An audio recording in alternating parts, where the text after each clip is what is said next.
बनू में security force की गडियल check post से दहशतगर्दन के हमले में मुकाबले दौरान 12 एहलकार शहीद। फायरिंग की डेवट में 6 ख्वारजी भी मारिजी विया। ISPR मूजिब बनू में गडियल चेक पोस्ट से ख्वारजन तरफा हमले की कोशिश कई वही। सिक्योरिटी एहलकारन ख्वारजन तरफा चेक पोस्ट में दाखिल थियण की कोशिश नाकाम बणाई। कोशिश नाकाम थियण ते ख्वारजन बारूद से भरियल गाड़ी चेक पोस्ट की भित से टकराए छड़ी। धमाके से चेक पोस्ट की भित जो एक हिस्सो किरी पियो। शहीदन में सिक्योरिटी फोर्सेस जा 10 एहलकार ऐं 2 FC एहलकार शामिल आहिनि। नौजवाननि जे रोज़गार लाइ EV टैक्सी शुरू करे रहिया आहियूं। असांजी कोशिश हूंदी त नौजवाननि खे आसान क़िस्तुनि में EV टैक्सीज़ ॾियूं त जीअं हू इज़त सां पंहिंजो रोज़गार करे सघनि। सिंध जे सीनियर वज़ीर शर्जील इनाम मेमण जो इसरा यूनिवर्सिटी हैदराबाद में आलमी पाइदार ट्रांसपोर्ट जे ॾियारे जी मुनासिबत सां तकरीर ख़िताब। संदसि चवणु आहे त सिंध वाहिद सूबो आहे जिते विंड कॉरिडोर आहे। नूरियाबाद में हवा मां वॾे पैमाने ते बिजली पैदा कई पई वञे। पाकिस्तान जो सभ खां वॾो मसइलो बिजली जो आहे, जंहिंजो हल सिंध हुकूमत वटि आहे। अॼु मुआशी माहिर एतिराफ़ करे रहिया आहिनि त सस्ती तरीन बिजली कोयले मां ई पैदा करे सघिजे थी। कराची में समूरा गैर क़ानूनी बस अॾा ख़त्म कया विया आहिनि। हैदराबाद समेत पूरी सिंध में गैर क़ानूनी बस अॾा मरहलेवार बंदि थींदा। मनशियात ख़िलाफ़ मुहिम जारी रहंदी। मनशियात ख़िलाफ़ सिंध हुकूमत जिहाद शुरू कयो आहे। शर्जील इनाम मेमण इसरा यूनिवर्सिटी में faculty of civil engineering science जे नई इमारत जो इफ़्तिताह कयो ऐं पार्क में ॿूटो लॻायो। तकरीर में पीपल बस सर्विस समेत ॿियनि मनसूबनि जी कारकर्दगी ते ॿधल चार्ट भी पेश कई वई।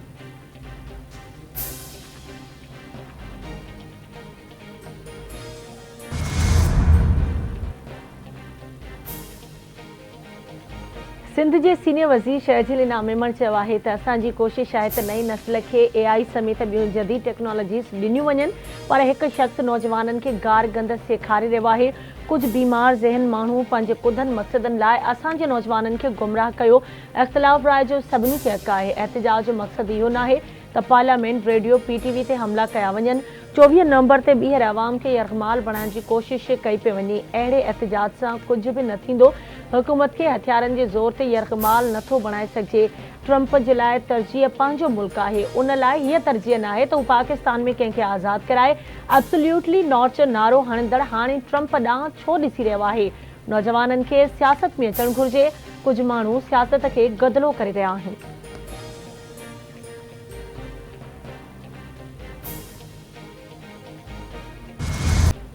कराची में आलमी दिफ़ाई नुमाइश आइडियाज़ 2024 जो ॿियो ॾिहाड़ो एक्सपो सेंटर में जारी।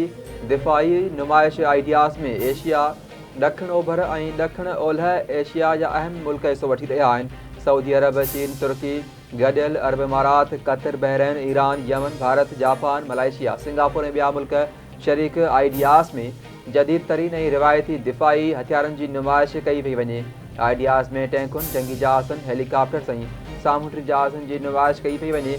आबदोज़नि, drones, missile, cyber defence, satellite ऐं इलेक्ट्रॉनिक वारफेयर सिस्टम में नुमाइश जो हिस्सो आहिनि। नुमाइश जो मक़सदु परॾेही वफ़दनि, हुकूमती उहिदेदारनि ऐं नुमाइश जा इंतज़ाम कंदड़नि विच में असराइती नेटवर्किंग फ़राहम करणु आहे।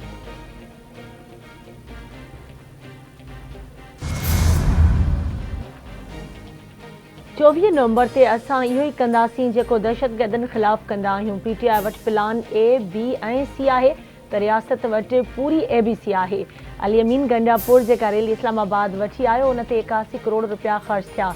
MPS ऐं MNS खे फ़साद बर्पा करण लाइ 4 लख रुपया ॾिना पिया वञनि। जाली वीडियो केस में PTI जी प्रोपेगेंडा सेल जा माण्हू मुलविस आहिनि। दुआ आहे त केस में जल्द खां जल्द इंसाफ़ थिए। पंजाब जी इतलात वारी वज़ीर उज़मा बुखारी जूं लाहौर में मीडिया सां ॻाल्हियूं।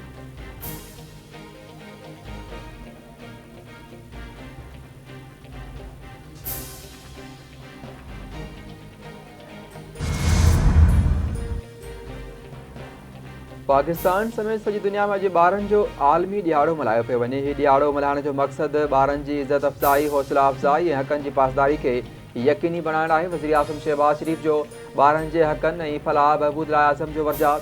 संदसि चवणु आहे त ॿार असांजी मुस्तक़बिल जो मइमार आहिनि ऐं असांजी क़ौम जो सभ खां क़ीमती असासो आहिनि। हीउ ॾींहुं असांखे इज्तिमाही ज़िमेवारी जी यादि ॾियारे थो त असां बिना फ़र्क़ जे हर ॿार जे हक़नि जे तहफ़ुज़ खे यकीनी बणायूं। असांजो फ़र्ज़ु आहे त हर ॿार खे मयारी तालीम, सिहत जी सहूलियत, महफ़ूज़ ऐं परवरिश कंदड़ माहौल फ़राहम करियूं।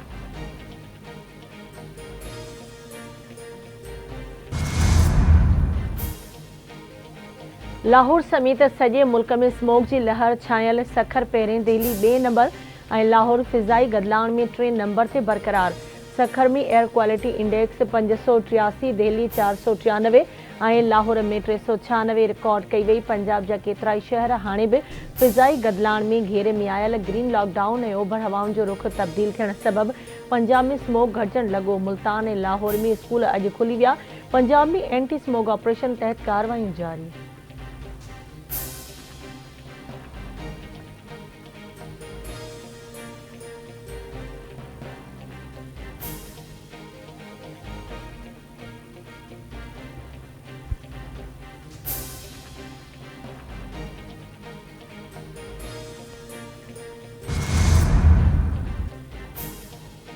सियासतदाननि ते ॾोहारनि जी सरपरस्ती जा इल्ज़ाम लॻंदा आहिनि। ॾोहारनि जे वोटनि खां बहितर आहे त पार्लियामेंट में ई वञे। कंहिं बि मुल्क या शहर जी तरक़ीअ लाइ अमन इंतिहाई अहमियत रखंदो आहे। सियासतदान सिर्फ़ु वोट वठण लाइ न आहिनि हूंदा। असांखे बहितरी लाइ आवाम जे ॾिनल एतमाद ते पूरो लहिणो हूंदो आहे। पीपी अॻुवान खुर्शीद शाह जूं सखर में मीडिया सां ॻाल्हियूं। संदसि चवणु आहे त सभु धुरियूं अमन अमान ऐं हददख़िलनि जे ख़ात्मे लाइ किरदारु अदा कनि। सखर समेत पूरे ज़िले में धाड़ियल राज जे ख़ात्मे लाइ जोगा ख़तमु कया वञनि। असांखे धाड़ियल राज जे ख़ात्मे लाइ जिहाद करणो पवंदो।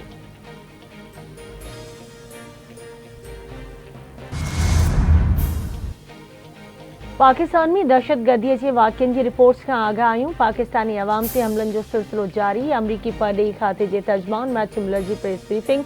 चयाईं पाकिस्तानी अवाम दहशतगर्दनि ऐं इंतिहा पसंदनि जे हथां तमामु घणो नुक़सानु खंयो आहे।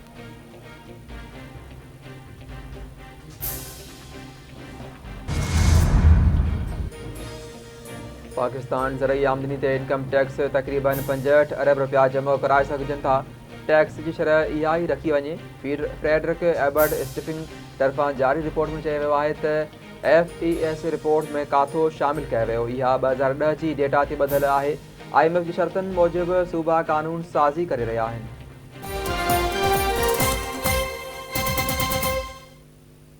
नाज़रीन, तफ़सीली ख़बरूं शॉर्ट ब्रेक खां पोइ।